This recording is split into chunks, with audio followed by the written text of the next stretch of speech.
दोस्तों, आज के एपिसोड में आप देखोगे कि एक ऐसी बेइज्जती जिसने सूरज के अंदर की आग को जला दिया है।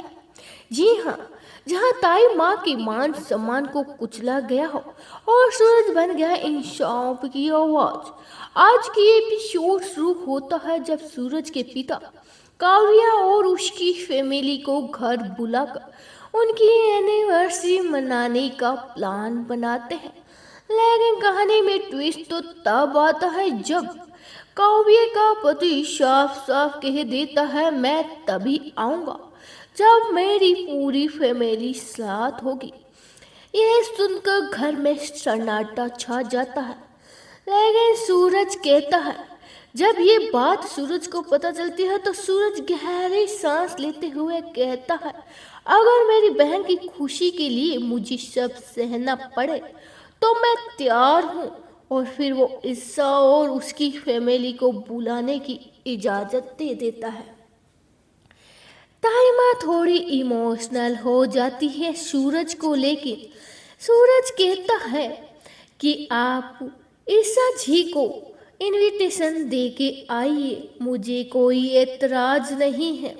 ताई माँ ईशा के घर इनविटेशन देने पहुंचती है, लेकिन वहां उसका सामना होता है अपनी ही शौतन का, जो सूरज की ताऊजी की दूसरी पत्नी है। और फिर जो होता है वह बेहद ही शर्मनाक होता है।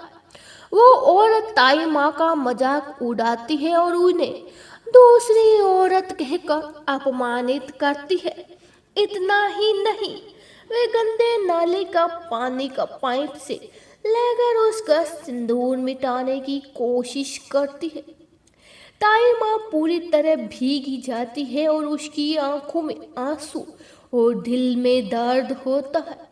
जब ताई माँ रोते हुए घर लौटती है और जब सूरज ये सब कुछ देखता है तो उसका खून खोल उठता है।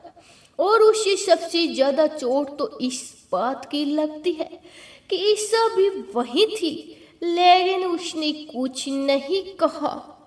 फिर क्या होना था, गुस्से में भरा सूरज सीधा पहुंच जाता है ताऊजी के घर, जहां ताऊजी एक ढोंगी बाबा बनकर लोगों को मूर्ख बना रहे होते हैं।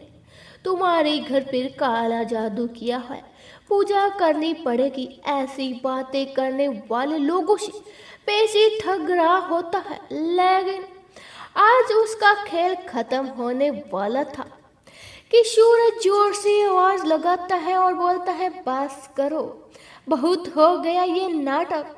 और पुलिस के साथ वो ताऊजी को गिरफ्तार करने पहुंच जाता है।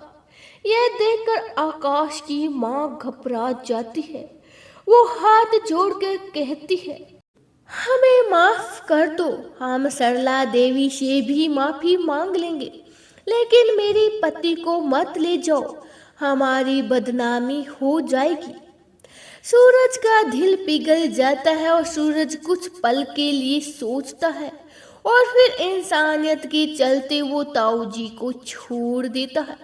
लेकिन उसके दिल में एक ही सवाल रह जाता है कि ईसा आज भी चुपचाप खड़ी सारे तमाशे देखती रहती है।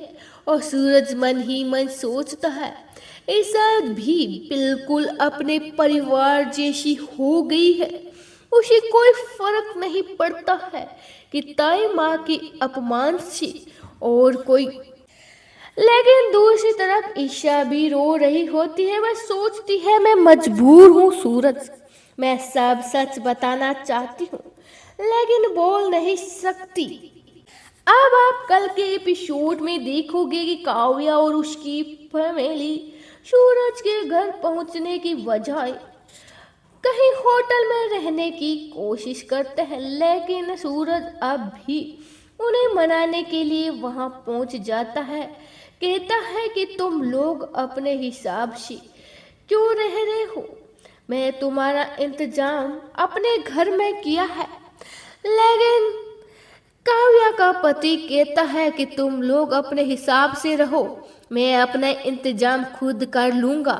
क्या ये दूरी रिश्तों को तोड़ देगी या फिर सच सामने आएगा? ये सब कुछ जानने के लिए देखते रहे पति ब्रह्मचारी।